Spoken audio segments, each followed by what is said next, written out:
Julie Russo here, creator of Structures of Equality, where we're making sense of math stories.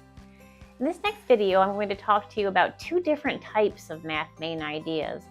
One type is where we're speaking generally about the relationship, and the other type is where we're bringing in more of the details and being more specific about the math main idea.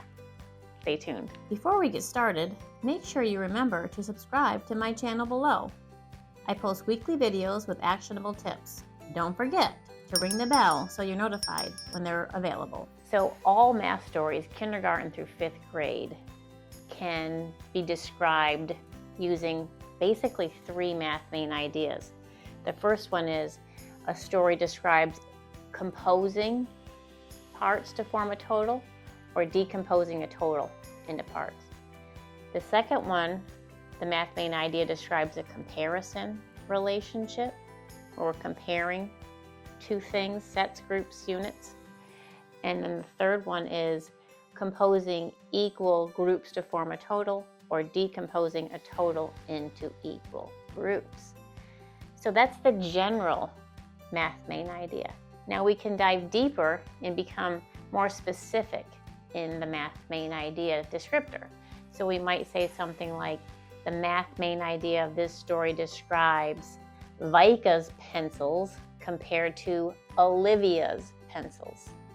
We might go further and say, the math main idea of this story describes comparing the number of pencils that Vika has to the number of pencils that Olivia has, or actually inserting those values. So I'm a lifelong learner, and I'm exploring these ideas with you.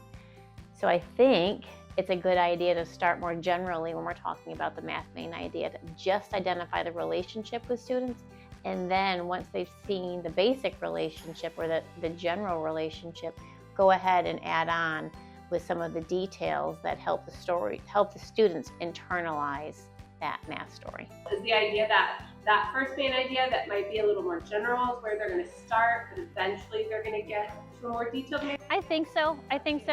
Again, this is not an exact science. It's kind of what I've experienced. So you might experience something different. But I do think that starting with, let's just think about what's happening.